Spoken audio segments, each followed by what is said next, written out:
أعوذ بالله من الشيطان الرجيم. بسم الله الرحمن الرحيم. يوم تجد كل نفس ما عملت من خير محضرا وما عملت من سوء تود لو أن بينها وبينه أمدا بعيدا ويحذركم الله نفسه والله رؤوف بالعباد. قل إن كنتم تحبون الله فاتبعوني يحببكم الله ويغفر لكم ذنوبكم والله غفور رحيم. قل أطيعوا الله والرسول فإن تولوا فإن الله لا يحب الكافرين. إن الله اصطفى آدم ونوحا وآل إبراهيم على العالمين ذرية بعضها من بعض والله سميع عليم. صدق الله العظيم. أعوذ بالله من الشيطان الرجيم. بسم الله الرحمن الرحيم. الحمد لله رب العالمين والصلاة والسلام على أشرف المرسلين سيدنا محمد صلى الله عليه وسلم من يهديه الله فلا مضل له ومن يضلل فلا هادي له أبدا. وبعد السلام عليكم ورحمة الله تعالى وبركاته يا جماعة المسلمين.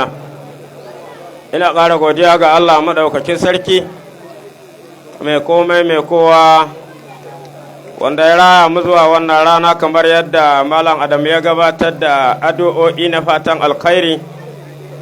Ina mai ƙari akan addu'o'insa. Allah ka shigar da mu aljanna firdausu don rahamarka.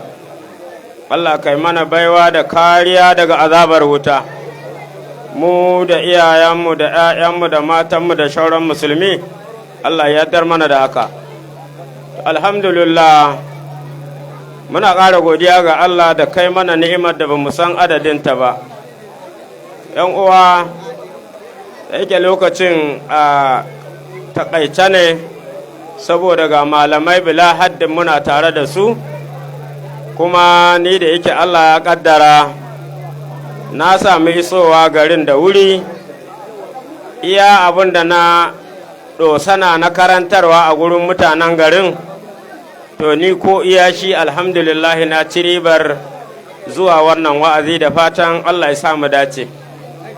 Alhamdulillah, ‘yan uwa musulmi, kamar yadda aka ambata, karantarwar wannan ƙungiya ba sabo ba ne, ba kuma muna zuwa gurare don mayar da mutanen gurin ba su iya ba. A'a, makasudi dai kuma mu babban jan hankalin da muke wa junanmu, mu da muka zo a tuna mana a karantar da mu, waɗanda muka samu a tuna musu a karantar da su. Don haka cikin mauri'an da Malam Adamu ya taɓa, bara in shiga cikin gidan iyali, saboda gaskiyar lamari a wannan zamanin, kamar yadda manzon Allah sallallahu alaihi wasallama wata rana a cikin sahabbansa ƙarƙashin wani hadisi da zan cafko wata gaba, gurin da yake cewa manya ishu minkum fasayara ikitilafan kasira, yana gaya wa sahabbai duk wanda ya yi nisan kwana daga cikinsu, bi ma'ana annabi ya ƙare rayuwarsa a duniya, sun amfana da karantarwar da ya yi ta hanyoyin da Allah ya ba shi umarni. Akwai bayanin baki, akwai aikin gaba, akwai an yi a gabansa bai hana ba, akwai kuma wato burin za a yi, sannan ya nuna waɗansu bayan Allah na ƙwarai ya nuna su ya ce ko da bayan baya nan abin da su suka yi addini ne. Jama'a, a cikin waɗannan darussa dangane da abin da ya shafi aure-aurenmu na mu musulmi, mu gane mu daɗa yadda mu fahimta aurenmu ya sha bamban da wanda ba musulmi ba, domin sahin cikin wata aya sai Allah maɗaukakin sarki ya ce wa ashiruhunna bil ma'ruf. Tabaraka wa ta'ala a daidai wannan gaba da alarama ya taimaka min, Allah yana ba mu umarni mu zauna da matan aurenmu kamar yadda shari'ar da Allah ya aiko manzon Allah sallallahu alaihi wasallama ya karantar. To daga cikin abin da yake zama muhimmi a kawunanmu akwai waɗansu abubuwa masu nauyin gaske a auratayyarmu, kuma wajibinmu ne manyanmu da yaranmu, mazanmu da matanmu mu kiyaye da waɗannan darussa. Daga ciki akwai zaman yau da kullum a zamantakewar aure, akwai kuma kalmar shika, sannan akwai kulu'u, sannan akwai raja'i, sannan akwai zihari, sannan akwai ila'i. Waɗannan abubuwa a cikin zamantakewar aure mu kiyaye da su jama'a.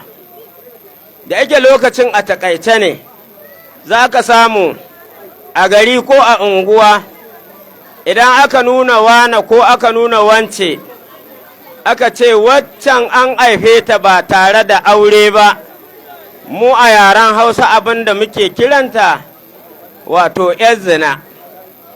To jama'a, an gane ɗan zina amma shegu suna nan a cikin gidaje da yawa. Ana zaune da iyayensu amma a ruwan sanyi an murkushe auren. Don haka, tun da mun yadda musulunci shine addinin Allah, kuma Allah da shi ya yadda mu bauta masa, kuma bai bar mu mai bautar da karan kanmu ba, ya aiko mana mai koyar mana da bautar shine manzon Allah sallallahu alaihi wasallama. To ya jama'a, a zamantakewar aure, idan aka yi rahin sa'a, matarka misali, sai ta ce wane zan je guri kaza, sai ka ce ba za ta je ba, sai ta ce to ba iyakacin waje ƙofa ba, ita he ta je gu kaza ɗin nan. To idan wannan ma'aurin ya ce mata, in kika je kuwa na sauki, to a ƙa'idar musulunci in bai taɓa yi ba ya saki ɗaya, ya yi ɗaya in ta wannan tafiyar. Amma me zai biyo baya a wannan magana tasa, iyayenta su kiransa su tambaye shi. Sakin da ya ce ya yi mata ɗaya ne ko ba ɗaya ba ne, don haka jama'a mu kiyaye. Kuma wannan ko ya ce da wasa ya yi, to ai ya yi da wasa ne don ya tsoratar da ita, ba a wasa a wannan layin. Abubuwa guda uku ba wasa a kansu: ‘yantawa, bayarwa, saki. A zamanin bayi ko da gangan Ubangijin bawa ya ce ya ‘yanta wani a cikin bayinsa, to ya ‘yantu in dai maganar a musulunci ne. Idan wani ya ga ‘yarka ta yi masa, ko da barkwanci ne ya zo ya ce wane, kai wancan ka ta yi min, aurar min da ita, to ko da wasa ya ce na aurar maka ta zama matarka, a je gun su malam za a samu ƙarin bayani. To haka saki. Amma idan ya ce, idan kika je gu kaza a bakacin aurenki, to wannan magana ta ƙare, aure babu shi, ya riga ya ƙare, ba zancen ko wasa yake ko kuma sau ɗaya ya saki. Don haka ya mu maza mu kiyaye, don saki a hannun mata, a hannun maza yake. Abu na biyu sai abin da ya shafi kul'i. Idan wato matarka ta gaji da zama da kai, domin suna da wata dama wadda mu idan muka kallaci shari'a ba mu da ita, saboda ita mata in ta aure ka dan kuɗi, ran nan sai Allah ya jarrabe ka kuɗin ya ƙare, to tana da dama ta nemi ta rabu da kai, dan dama dan kuɗin ta aure ka. Duk da manzon Allah sallallahu alaihi wasallama ya ce da mu maza mu auri mata dan ɗayan abubuwa guda hudu: da kyau, da dukiya, da kuma dangantaka, da kuma addini. A wannan gaba sai manzon Allah sallallahu alaihi wasallama ya ce yana ba mu shawara ma'auri ma'abociyar addini. Waɗannan ɗabi'u guda uku sun taho tun zamanin jahiliya, da musulunci ya zo sai ya gyara musu zama da musulunci. Allah ya datar da mu. To a wannan gaba, ya ‘yan uwa musulmi, idan matarsa ta ce, wane ni nawa ka ban ne a auren da ka yi nawa, in gwa kayanka ni ka sauwaƙe min, ni na gaji da wannan walaƙanci. Sai ka ce, to ai dama, ni dama kwanakin nan rashin kuɗi ya kama ni ba ni, to in ka karɓi wannan kuɗin ba aure kuma ba gyara tsakaninka da wannan matar. Don haka mu kiyaye da wannan. In kuma abin ya shafi ita ce ba ta buƙatar zama da kai, to in an kai gaban iyaye don tafiya gaban alƙali batan basira ne. Lokacin da iyayenka da nata aka dinga girmama juna ana mutunta juna, to in so samu ne idan matsala ta shigo wannan ajin ake so a shigo, in ma ta kai ga za a rabu a wannan ajin. Amma wannan lamarin ban mai da himmi ba a wannan zamanin, amma akan wayansu. Da fatan Allah ya sa mu gane mu ci gaba da gyara wannan darasi. To idan aka bincika aka ga kai baka cutar da ita, amma kuma tana da buƙatar sai kun rabu, to wannan ya halatta a ɗora mata kuɗin da yake ya kai abun da za a riƙe baki. In ta ga za ta iya ta baka ko ka kafa mata sharaɗin ta aura ma mata hudu, sannan in ta aura ma hudun ita kuma ta san inda ta yi. Inda za a yi haka ba a yi laifi ba a musulunci. Sannan abin da ya shafi ila'i, jama'a ya maza mu kiyaye, matarka ta ɓata ma rai ko kuma ta maka wani abu wanda ike so sa maka rai, ko da abin ya shafi saɓa wa Allah, don mu dinga ɗaukar haƙuri dangane da matanmu.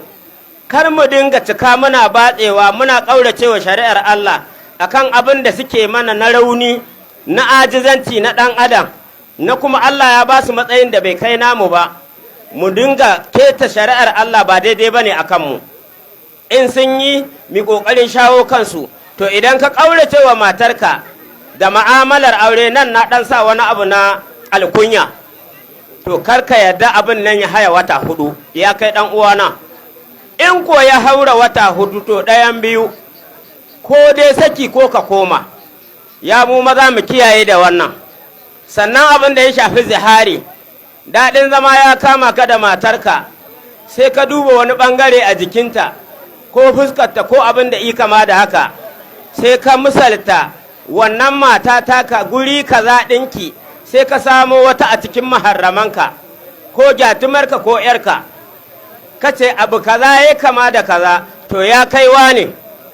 To idan irin wannan kalma ta fita daga bakinka, aurenku yana nan lami lafiya, amma kuma shari'ar Allah ta dakatar da kai, ba za ka ƙara kwanciyar aure da ita ba, sai waɗansu abubuwa a cikinsu wani ya faru, ko dai ka ‘yanta kuyanga, ko kuma ka ciyar da mutum 60 ɗin nan kuma kowanne za ka ba shi mudu biyu.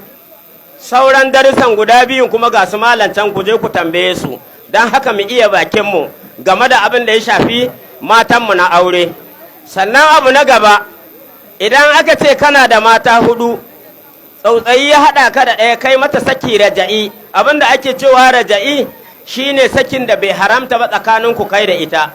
To ko ana sannu a bada mata, kai yanzu musulunci ya dakatar da kai, sai ka haƙura ɗayan biyu, ko ka dawo da matarka ko ka haƙura sai ta yi idda sannan ka ƙaro wata. Don haka malamai tuɗuɗu suna baya, watakila malam yana da masaniyar na zo da wuri, ya ce to in zo in ƙare wa malamai barka da zuwa, kamar yadda Allah ya ƙaddara malami na ya fara gabatar da wa'azi.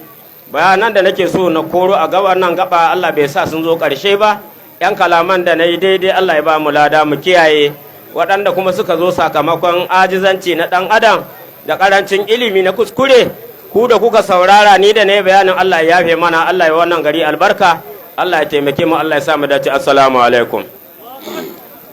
Wa alaikum assalam. Alhamdulillah, mun saurari wa'azi daga bakin mataimakin shugaban malamai na jihar, wato